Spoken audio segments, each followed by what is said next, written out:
Nagpisa na yung mga itlog, silipin ko. May mga sisiw na yung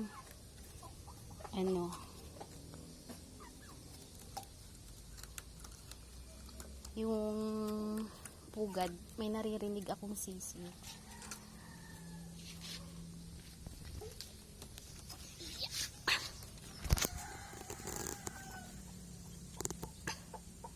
Hindi naman kinakain tong mga pagkain nila.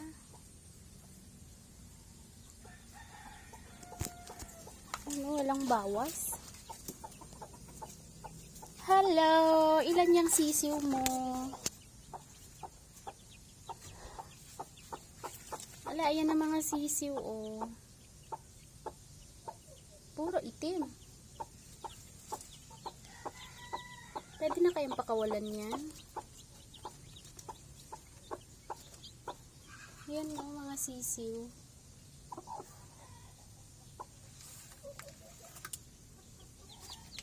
Walang ibang kulay, puro ganyan ang kulay. Ayan yung tatay, oh.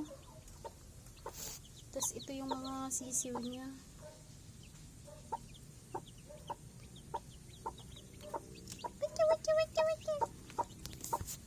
Tignan ng sisiw mo. O, tignan.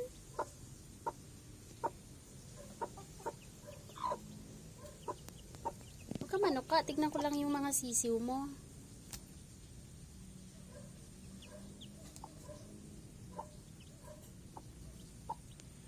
Ilan yung sisiw mo? 3 yung nandito. Ilan dito? Pakita ng sisiw. 3 ang lumabas. Meron pa dito. 4. Tignan ko sisiw mo. Bumaba ka muna dyan.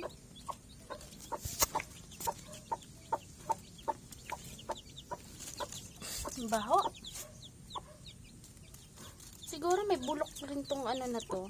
May hindi napisa. Mabaho eh. Kinakain. Pinutuka yung nanay. Mabaho. May din dito. Patingin. Kung ilan yung napisa.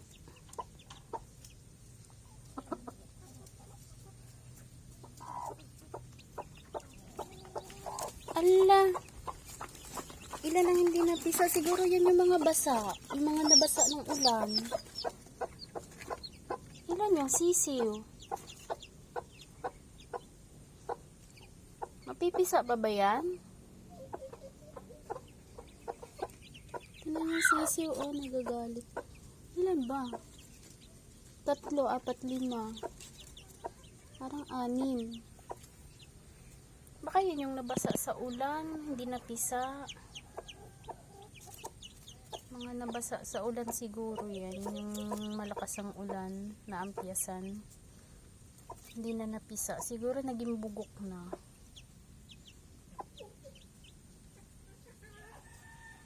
Hindi pala sabay-sabay ang pisa niyan.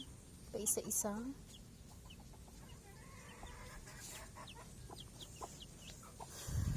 Ang cute eh. Pareho ng kulay. Walang ibang kulay kundi ganyan lahat. Tingnan nga kung anong kulay pa ng iba.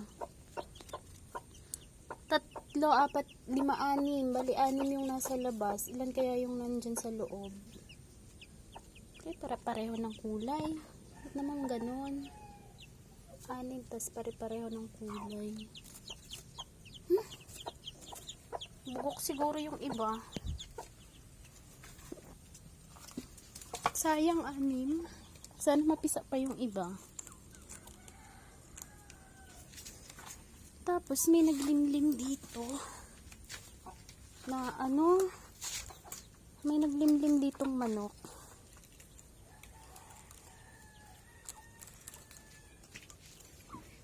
Sayang yung mga itlog niya napisa. Tapos naging bugok. Siguro nabasa din ng ulan yan. Kasi yung mga itlog ng mga nasa kulungan, basa ng ulan. Nabasa siya sa nung malakas ang ulan. Siguro nga kaya naging bugok. Hindi napisa lahat. Oops.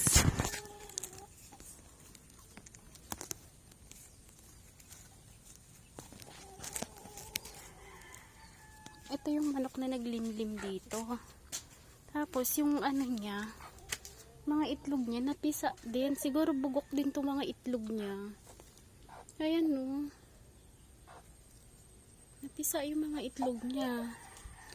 Pero walang sisiw. Siguro bugok niya kasi dito na ampiyasan ng ulan. Ayan, nasira ang bubong. Ayan yung ano niya. Sayang yung mga manok na to. Yan yung nanay, oh, ng itlog.